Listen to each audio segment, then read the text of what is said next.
Hello everyone. आज हम एक ऐसी किताब की कहानी सुनेंगे जो अमेरिका के इतिहास की नींव मानी जाती है, बेंजामिन फ्रैंकलिन की ऑटोबायोग्राफी। ये एक ऐसी बुक है जिसके बारे में हम सबको लगता है कि हम जानते हैं, लेकिन सोचिए अगर मैं आपसे कहूं कि लगभग 100 साल तक पूरी दुनिया इसकी एक गलत वर्जन पढ़ रही थी। चलिए इस मास्टरपीस के पीछे छिपे राज से पर्दा उठाते हैं। I have seen the Franklin Crane series. कितना अजीब सा फ्रेज है, राइट? ये लाइन 1867 में लिखे एक लेटर में मिली थी, और बिलीव इट और नॉट, ये छोटी सी लाइन एक ऐसी चाबी साबित हुई जिसने एक बहुत बड़े लिटरेरी सीक्रेट का ताला खोल दिया। एक सच जो करीब करीब 80 सालों से सबकी नजरों से दूर था। हाँ, आपने बिल्कुल ठीक सुना। ये सुनकर झटका लग सकता है, बट इट्स ट्रू। लगभग एक पूरी सेंचुरी तक इस बुक का एक फर्जी वर्जन मार्केट में था। मतलब लोगों के घरों में उनकी शेल्फ्स पर जो ऑटोबायोग्राफी रखी थी वो थी ही नहीं जो बेंजामिन फ्रैंकलिन ने खुद लिखी थी। It was a fake. तो सवाल ये उठता है, आखिर उस ओरिजिनल मैन्युस्क्रिप्ट का हुआ क्या? और ये खोई हुई कहानी, ये असली कहानी आखिर हम तक पहुंची कैसे? इसकी स्टोरी किसी डिटेक्टिव नॉवल से कम नहीं है। ओके, सो इसकी टाइमलाइन देखिए। 1790 में फ्रैंकलिन की डेथ हुई और उनकी मैन्युस्क्रिप्ट पब्लिश करने के लिए उनके पोते विलियम टेम्पल फ्रैंकलिन को दी गई। Simple, right? Well, official version publish होने में पूरे 27 साल लग गए, और फिर उसके भी 50 साल बाद 1867 में फ्रैंकलिन की ओरिजिनल हैंड रिटन मैन्युस्क्रिप्ट अचानक से फ्रांस में मिलती है, जस्ट आउट ऑफ नोवेयर। और जब उस ओरिजिनल मैन्युस्क्रिप्ट को पॉपी के वर्जन से फाइनली कंपेयर किया गया तो पता है क्या मिला? रिसर्चर्स को 1200 से भी ज्यादा बदलाव मिले, 1200। और ये कोई छोटे मोटे स्पेलिंग मिस्टेक्स या ग्रामर एडिट्स नहीं थे। ये ऐसी चेंजेस थे जिन्होंने पूरी किताब का मतलब ही बदल दिया था। इसका एक परफेक्ट एग्जाम्पल देखिए। फ्रैंकलिन ने अपने ओरिजिनल ड्राफ्ट में कितना जिंदा दिल तरीके से लिखा था। Quote, stated like a big poison, एकदम रॉ और थी इमेज है। लेकिन उनके पोते ने इसे सुधार कर क्या बना दिया? कोट, स्टेड विथ अस्टॉनिशमेंट, एकदम फ्लैट और बोरिंग। ऐसे ही बदलाव से पूरी किताब भरी हुई थी, जैसे फ्रैंकलिन की असली आवाज को, उनके कैरेक्टर को सिस्टमैटिकली मिटाया जा रहा था। तो अब जब हमारे पास असली टेक्स्ट है आखिरकार, चलिए ये समझते हैं कि फ्रैंकलिन ने ये किताब लिखी ही क्यों थी। उनका असली मकसद क्या था? What was the real purpose? देखिए, उन्होंने ये बुक पब्लिक फेम या पैसों के लिए नहीं लिखी थी। उन्होंने ये अपने बेटे के लिए लिखी थी। वो चाहते थे कि उनके बच्चे उनके लाइफ एक्सपीरियंसेस से सीखें, जैसा कि वो कहते हैं, उन्हें इमिटेट कर सकें। तो ये दुनिया के लिए लिखी गई कोई ग्रैंड किताब नहीं थी। ये एक बाप की तरफ से अपने बेटे के लिए एक पर्सनल लेटर, एक गाइड थी। तो फ्रैंकलिन के अंदर ये आज़ाद सोच, ये अलग ढंग से काम करने का जज्बा आया कहाँ से? वेल, इस इंसान को समझने के लिए हमें उनकी फैमिली हिस्ट्री को देखना होगा। एक ऐसी हिस्ट्री जो बगावत और हिम्मत से भरी हुई थी। चलिए टाइम में थोड़ा पीछे चलते हैं। हम आ गए हैं 16th सेंचुरी इंग्लैंड में। क्वीन मैरी का शासनकाल है। इस दौर में फ्रैंकलिन का परिवार प्रोटेस्टेंट था, और उस वक्त प्रोटेस्टेंट होना मतलब अपनी जान खतरे में डालना।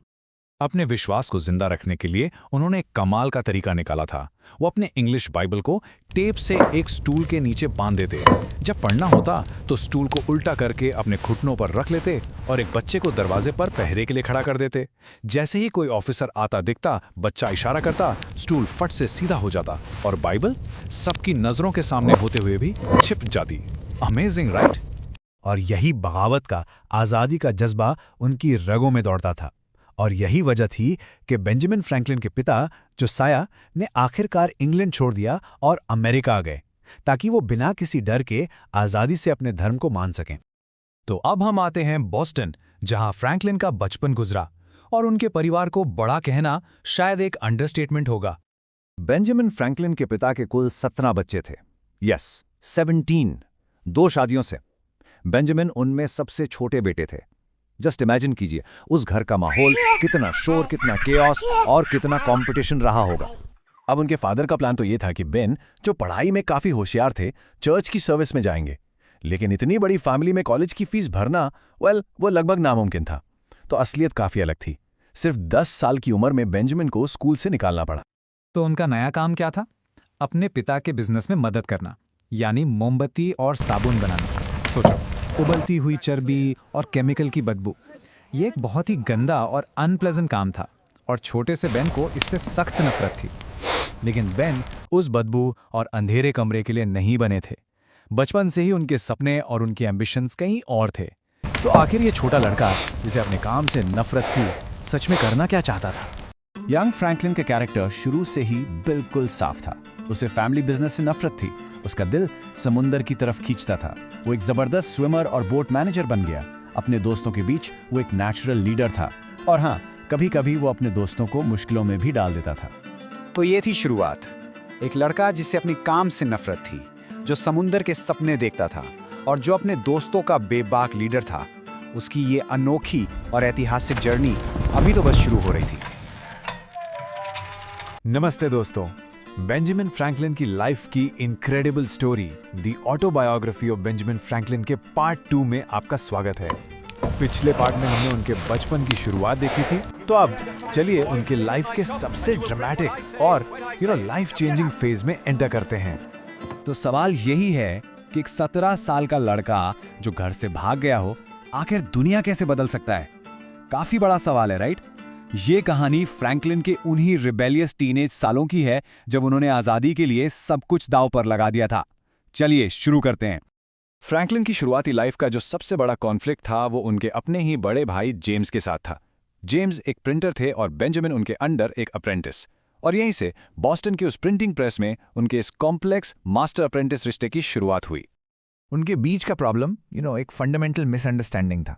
जेम्स के लिए बेंजामिन सिर्फ एक अप्रेंटिस था जिसका काम था हर बात मानना, लेकिन बेंजामिन के लिए जेम्स उसका बड़ा भाई था जिससे वो थोड़ी नरमी की, थोड़े इंडल्जेंस की उम्मीद रखता था। इस मास्टर अप्रेंटिस डायनामिक की वजह से उनके बीच हमेशा फ्रिक्शन रहता था, झगड़े होते थे और कई बार तो जेम्स बेंजामिन को मारते पीटते भी थे। अब जब अपने भाई से रिस्पेक्ट नहीं मिल रही थी तो बेंजामिन ने एक अलग ही रास्ता निकाला। जब जेम्स ने न्यू इंग्लैंड कोरंट न्यूज़पेपर शुरू किया तो 16 साल के बेंजामिन ने सोचा, मैं भी लिखूंगा। वो जानते थे कि जेम्स उनका काम कभी नहीं छापेंगे, इसलिए वो रात में चुपके से अनोनिमस आर्टिकल्स लिखकर प्रिंटिंग हाउस के दरवाजे के नीचे से सरका देते थे। और गेस व्हाट, ये आर्टिकल्स इतने पॉपुलर हुए कि जेम्स के दोस्त भी उनकी तारीफ करते नहीं थकते थे। इस सीक्रेट रिकग्निशन से ऑफकोर्स बेंजामिन का कॉन्फिडेंस और हाँ, थोड़ी वैनिटी भी बढ़ने लगी। लेकिन हर बुरे एक्सपीरियंस से कुछ ना कुछ सीखने को मिलता है। फ्रैंकलिन कहते हैं कि उनके भाई के इसी कठोर व्यवहार ने, इसी तिरानी ने उनके अंदर आर्बिट्ररी पावर के खिलाफ एक गहरी नफरत पैदा कर दी। मतलब किसी एक इंसान की मनमानी या एब्सोल्यूट पावर के खिलाफ। और ये लेसन उनके साथ पूरी जिंदगी रहा।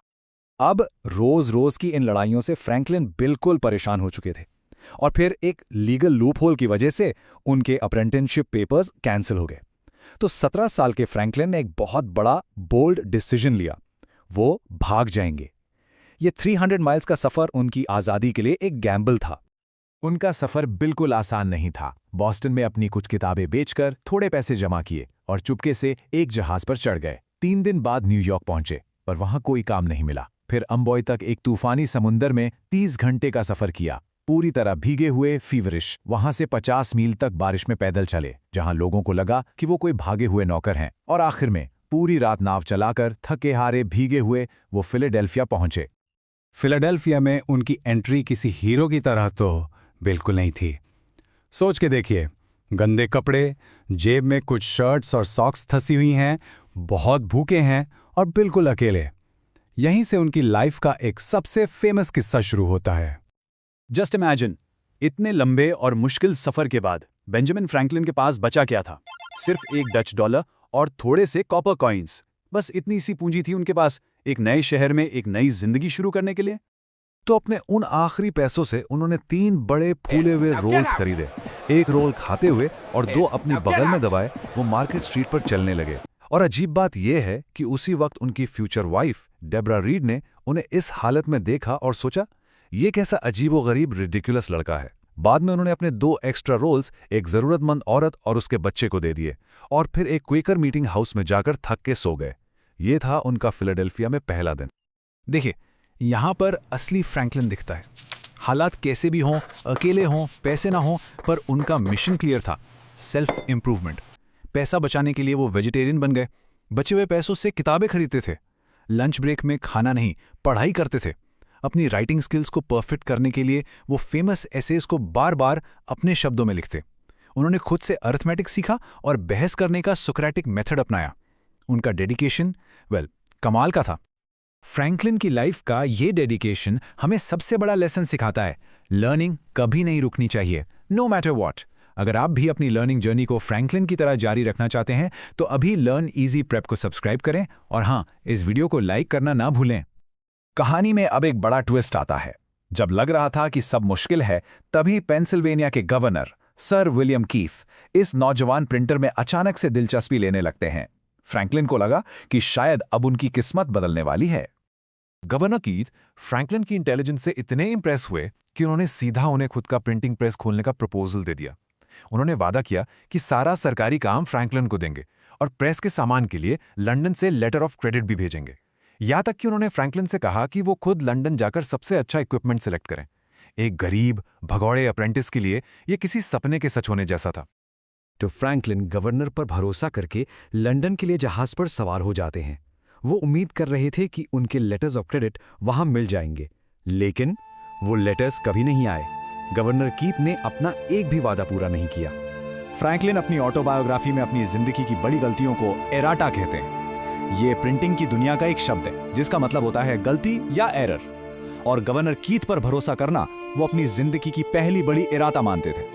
यहाँ लंदन में फ्रैंकलिन ने एक बहुत ही कड़वा लेकिन जरूरी सबक सीखा। उन्हें एक ऐसे आदमी ने धोखा दिया था जो सिर्फ बड़े बड़े वादे करना जानता था, पर उन्हें निभाने का ना तो उसके पास साधन था और ना ही कोई इरादा। जैसा फ्रैंकलिन ने लिखा, उसके पास देने के लिए कुछ नहीं था, इसलिए वो सिर्फ उम्मीदें देता था। ये धोखा, लंदन में बिना पैसे और बिना किसी सपोर्ट के पहुंचना, ये उनकी जवानी का आखिरी लेकिन शायद सबसे इंपॉर्टेंट सबक था। ये वो अनुभव थे जिन्होंने उनके कैरेक्टर को लोहे की तरह मजबूत बनाया। तो उन्होंने इन सारी मुश्किलों से आखिर सीखा क्या? अपने भाई की टायरनी से उन्होंने सीखा कि एब्सोल्यूट पावर से नफरत करनी है। उस मुश्किल सफर ने उन्हें रेजिलियंस यानी हार ना मानने की हिम्मत दी। गवर्नर के धोखे ने उन्हें आत्मनिर्भर यानी सेल्फ रिलायंट बनने का सबसे बड़ा पाठ पढ़ाया। और लंदन में जब वो बिना पैसों के पहुंचे तो उन्होंने सीखा कि लोगों को उनके शब्दों से नहीं, उनके कामों से जज करना चाहिए। हम इस विश्लेषण को फ्रैंकलिन के इस विटी कोट के साथ एंड करते हैं। वो कहते हैं, एक समझदार जीव होना कितना सुविधाजनक है, क्योंकि ये हमें हर उस चीज के लिए एक कारण ढूंढने या बनाने में मदद करता है जो हम करना चाहते हैं।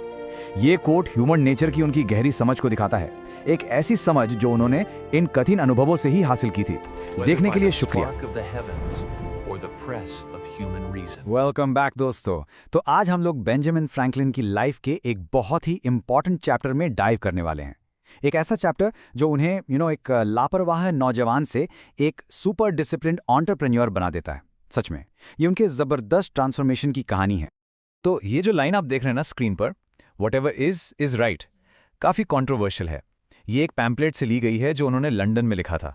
इससे पता चलता है कि उस टाइम वो कितने यंग और फिलोसॉफिकल थे। लेकिन यू नो व्हाट्स इंटरेस्टिंग, बाद में उन्होंने खुद माना कि ये पब्लिकेशन उनकी लाइफ की सबसे बड़ी गलतियों में से एक थी। उन्होंने इसके लिए एक वर्ड यूज किया, एराटम। ओके, तो इस एक्सप्लेनर में हम फ्रैंकलिन के सफर को इन 6 की स्टेजेस में फॉलो करेंगे। पहले लंदन के एक्सपीरियंसेस, फिर उनका वाटर अमेरिकन प्रिंटर बनना, फिलाडेल्फिया लौटना, अपना बिजनेस का सपना देखना, फिर वो फेमस जंटो क्लब और फाइनली फ्रैंकलिन द एंटरप्रेन्योर। तो चलिए सीधा डाइव करते हैं। तो शुरुआत करते हैं लंदन से। यहाँ फ्रैंकलिन और उनके दोस्त रैल्फ बिल्कुल यंग एंड रेकलेस थे। सोचो, सारा का सारा पैसा बस प्लेस देखने और ऐश करने में उड़ा देते थे। फ्यूचर की तो कोई टेंशन ही नहीं थी उन्हें। और फ्रैंकलिन ने खुद अपनी ही लाइफ के इस फेज को ग्रेट एराटा का नाम दिया, मतलब बड़ी बड़ी गलतियां। और इन्हीं गलतियों का नतीजा ये हुआ कि उनकी एंगेजमेंट टूट गई और एक बहुत अच्छी दोस्ती वो भी खत्म हो गई। लेकिन जब राल्फ से दोस्ती टूटी तो फ्रैंकलिन को एक्चुअली एक सुकून सा मिला। ऐसा लगा जैसे कोई बोझ उतर गया हो सर से, और बस यही वो टर्निंग पॉइंट था। यहां से उन्होंने पैसा बचाने पर सीरियसली फोकस करना शुरू कर दिया। तो अब इस नए डिसिप्लिन के साथ वो एक नई जगह गए, वॉट्सेस प्रिंटिंग हाउस, जो उस टाइम की एक काफ़ी बड़ी कंपनी थी। और यहाँ उनका जो सेल्फ डिसिप्लिन था ना, वो सबसे हटके था, सबसे अलग। और यहाँ पर देखिए कितना अमेजिंग कंट्रास्ट है। एक तरफ थे उनके 50 कोवर्कर्स जो सोचते थे कि दिन में 5 पाइंट बियर पीने से स्ट्रेंथ आती है, और दूसरी तरफ थे फ्रैंकलिन, सिर्फ पानी पीते थे और उन सबसे ज्यादा फिजिकली स्ट्रांग थे। लोगों ने पता है क्या बुलाते थे? The water American. क्या बात है। उनका इन्फ्लुएंस देखिए, इतना बढ़ गया था कि उन्होंने अपने कोवर्कर्स की ब्रेकफास्ट हैबिट्स तक चेंज करवा दी। और इतना ही नहीं, कभी कभी तो वो उनके बियर के उधार अपने पैसों से चुका देते थे। यहां से उनकी लीडरशिप क्वालिटी साफ झलकती है। फिर सीन में एंट्री होती है एक रिस्पेक्टेबल मर्चेंट मिस्टर डेनहम की। उन्होंने फ्रैंकलिन को कन्विंस किया कि चलो लंदन छोड़कर फिलाडेल्फिया वापस चलो, और उन्हें वहां एक क्लर्क की जॉब भी ऑफर की। लेकिन किस्मत को कुछ और ही मंजूर था। अचानक मिस्टर डेनम की मौत हो जाती है और फ्रैंकलिन फिर से अनएम्प्लॉयड। मजबूरी में उन्हें अपने पुराने थोड़े अजीब बॉस काइमर के पास वापस जाना पड़ा। पर वहां जाकर उन्हें जल्दी समझ आ गया कि काइमर का प्लान तो बस उन्हें यूज करना था ताकि वो सस्ते लेबर को ट्रेन कर सकें और फिर फ्रैंकलिन को निकाल दें। तो एक दिन काइमर के साथ सबके सामने उनकी बहस हो गई और फ्रैंकलिन ने गुस्से में ऑन द स्पॉट जॉब छोड़ दी।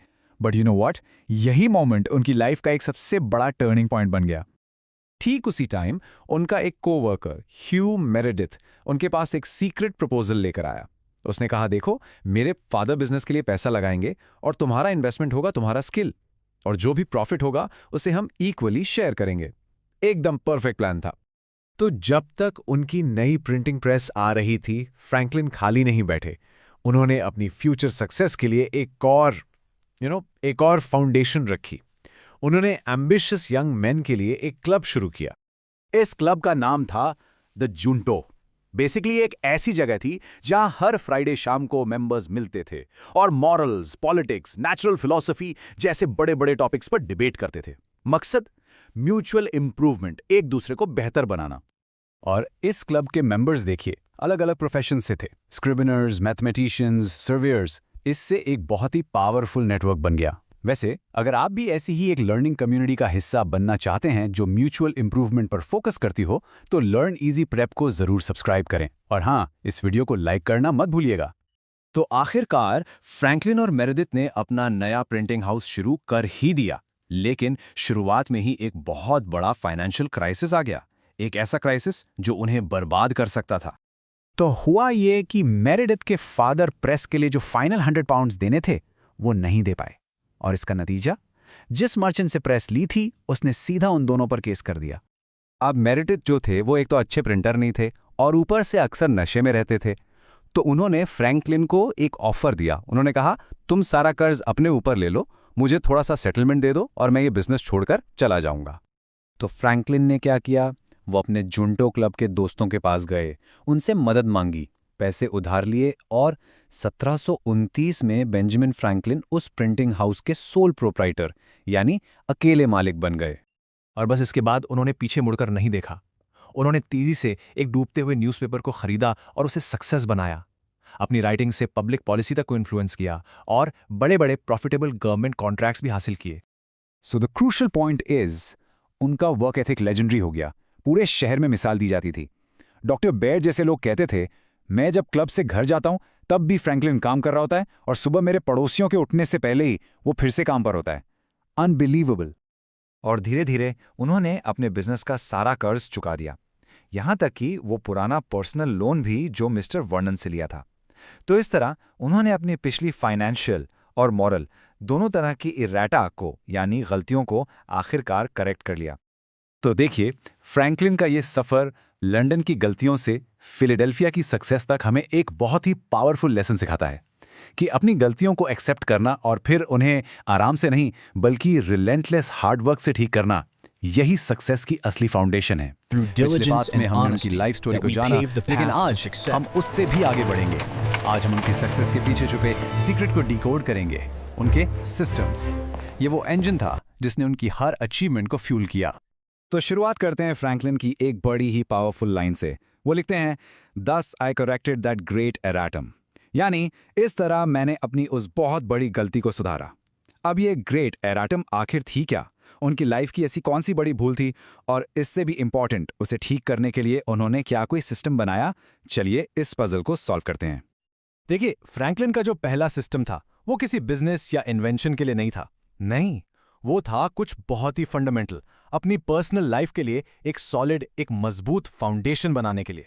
और इसकी शुरुआत हुई उसी गलती को सुधारने से। अपनी जवानी के दिनों में फ्रैंकलिन थोड़े कह सकते हैं बेचैन थे। वो खुद मानते हैं कि उनके इंट्रीग्स विद लो विमेन थे और उनकी लापरवाही की वजह से मिस डेब्रा रीड, जिनसे वो शादी करना चाहते थे, काफ़ी दुखी थी।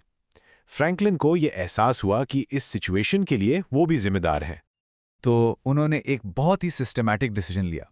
1 सितंबर 1730 को उन्होंने डेब्रा रीड से शादी कर ली। ये सिर्फ एक इमोशनल डिसीजन नहीं था, बिल्कुल नहीं। ये एक प्रैक्टिकल कोरेक्टिव एक्शन था अपनी पिछली गलतियों को ठीक करने का।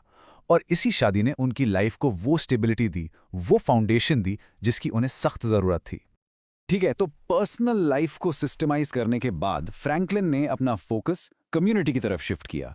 उनका अगला सिस्टम था एक पब्लिक ब्रेन बनाना, मतलब एक ऐसी जगह जहां नॉलेज, ज्ञान सबके लिए अवेलेबल हो। उन्हें अपने शहर फिलाडेल्फिया में एक बहुत बड़ी कमी नजर आ रही थी। उस टाइम फिलाडेल्फिया में ना तो कोई ढंग के बुक सेलर्स थे, और जो किताबें मिलती भी थीं वो इतनी महंगी थीं कि आम आदमी उन्हें अफोर्ड नहीं कर सकता था। फ्रैंकलिन और उनके दोस्तों ने अपनी अपनी किताबों को पूल करने की कोशिश की, लेकिन वो ये आइडिया चला नहीं। तब फ्रैंकलिन ने सोचा, हमें एक बेहतर सिस्टम चाहिए, और उन्हें मिला एक सब्सक्रिप्शन लाइब्रेरी का आइडिया। उनका सोल्यूशन ब्रिलियंट था और एकदम सिस्टमैटिक। उन्होंने एक सब्सक्रिप्शन मॉडल प्रपोज किया। प्लान ये था, 50 लोगों को ढूंढो जो शुरुआत में 40 शिलिंग्स देने को तैयार हों, फिर हर साल नई किताबों के लिए बस 10 शिलिंग्स। इतना सिंपल और सस्टेनेबल सिस्टम, और इसी से नॉर्थ अमेरिका की पहली पब्लिक सब्सक्रिप्शन लाइब्रेरी की शुरुआत हुई।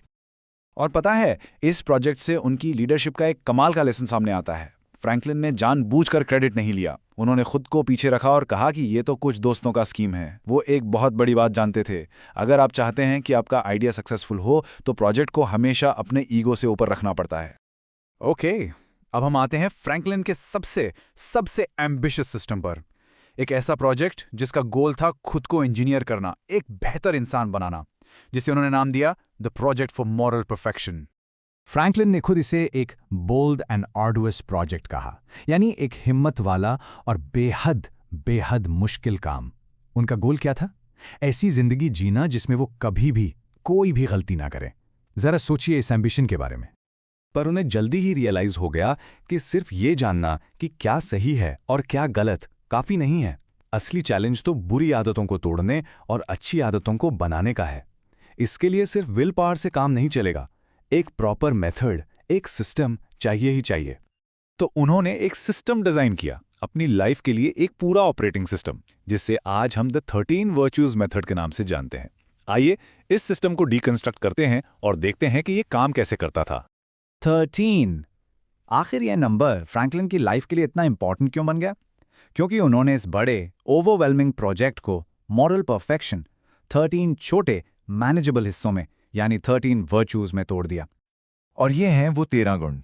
टेम्परेंस यानी संयम, साइलेंस यानी जरूरत पड़ने पर ही बोलना, ऑर्डर यानी चीजों को व्यवस्थित रखना, और आखिर में ह्यूमिलिटी यानी विनम्रता। हर एक वर्च्यू को उन्होंने बहुत केयरफुली चुना और डिफाइन किया। बेसिकली ये उनकी जिंदगी का नया फ्रेमवर्क बन गया। इस सिस्टम की जो सबसे खूबसूरत बात थी वो था इसका फोकस। वो सभी 13 वर्च्यूज को एक साथ मास्टर करने की कोशिश नहीं कर रहे थे। उनका मेथड सिंपल था, हर हफ्ते सिर्फ और सिर्फ एक वर्च्यू पर कॉन्सेंट्रेट करना, तो एक पूरा साइकिल 13 हफ्तों में कंप्लीट होता था। यानी साल में 4 बार वो हर वर्च्यू को रिवाइज करते थे। ब्रिलियंट। और यहाँ पे सिस्टम का सबसे पावरफुल पार्ट आता है, ट्रैकिंग। वो अपनी प्रोग्रेस को हवा में नहीं छोड़ते थे। उन्होंने एक छोटी सी किताब बनाई, अ लिटिल बुक। सोच के देखिए, हर पेज एक वर्च्यू के लिए डेडिकेटेड था। उस पेज पर हफ्ते के 7 दिन के कॉलम्स, और रूल सिंपल था, जब भी उस हफ्ते के वर्च्यू को फॉलो करने में गलती हुई, उस दिन के नीचे एक काला निशान, एक ब्लैक स्पॉट। कितना सिंपल लेकिन पावरफुल तरीका था, है ना? एकदम विजुअल रिकॉर्ड जो उन्हें अकाउंटेबल रखता था। तो आखिर इस सिस्टम का रिजल्ट क्या निकला? क्या बेंजामिन फ्रैंकलिन मॉरली परफेक्ट बन गए? वेल, इसका जवाब है नहीं। लेकिन उन्हें इस पूरे प्रोसेस से एक ऐसी सीख मिली जो परफेक्शन से भी बड़ी थी। उन्हें पाया कि ऑर्डर वर्च्यू को मास्टर करना उनके लिए सबसे ज्यादा मुश्किल था। अपनी चीजें, अपना समय वो उन्हें अपेक्षा के अनुसार ऑर्गेनाइज नहीं कर पा रहे थे, और इससे वो बहुत परेशान होते थे। उन्हें लगने लगा कि वो कोई प्रोग्रेस नहीं कर पा रहे हैं, और वो इस कोशिश को छोड़ने की कगार पर आ गए थे। यहाँ वो एक छोटी सी कहानी सुनाते हैं। एक आदमी एक लोहार से कुल्हाड़ी खरीदता है और कहता है कि इसे आईने की तरह चमका दो। लोहार कहता है, ठीक है, लेकिन मेहनत लगेगी, तुम्हें ये पहिया घुमाना पड़ेगा। आदमी पहिया घुमाता है और आखिर में थक कर कहता है, रहने दो, मुझे लगता है ये थोड़ी दाग वाली स्पेकल्ड कुल्हाड़ी ही सबसे अच्छी है। और यही फ्रैंकलिन की सबसे बड़ी सीख थी। उनका गोल था मॉरल परफेक्शन, एक क्लीन बुक जिसमें कोई काला निशान ना हो। लेकिन उन्हें रिजल्ट में क्या मिला? एक बेटर एंड हैप्पियर मैन और कांस्टेंट इंप्रूवमेंट। उन्होंने समझा कि परफेक्शन के पीछे भागने से बेहतर है एक स्पेकल्ड एक्स बनना। इम्परफेक्ट हाँ, लेकिन कल से बेहतर। ये लाइन फ्रैंकलिन की शायद सबसे पावरफुल लाइंस में से एक है। वो कहते हैं कि भले ही वो परफेक्शन तक नहीं पहुंचे, लेकिन सिर्फ उस कोशिश की वजह से बाय द एंडेवर वो एक बेहतर और ज्यादा खुश इंसान बने, जितना वो इस कोशिश के बिना कभी नहीं बन पाते। तो आखिर में बेंजामिन फ्रैंकलिन के लाइफ से हमें सबसे बड़ा लेसन यही मिलता है, सक्सेस का असली राज परफेक्शन हासिल करना नहीं है, बल्कि कांस्टेंट इंप्रूवमेंट के लिए एक सिस्टम बनाना है, चाहे वो आपकी पर्सनल लाइफ हो, कम्युनिटी प्रोजेक्ट हो या सेल्फ इंप्रूवमेंट। और अपने उस लर्निंग सिस्टम का एक इंपॉर्टेंट हिस्सा जरूर बनाइए लर्न इजी प्रेप बाय जय को। सब्सक्राइब कीजिए ताकि ऐसे ही और इनसाइट्स आप तक पहुंचते रहें। और हाँ, अगर सेल्फ इंप्रूवमेंट के इस सिस्टम बेस्ड अप्रोच ने आपको एक नया पर्सपेक्टिव दिया है तो लाइक बटन जरूर प्रेस करें। देखने के लिए बहुत बहुत शुक्रिया। आपसे मिलते हैं अगले एक्सप्लेनर में।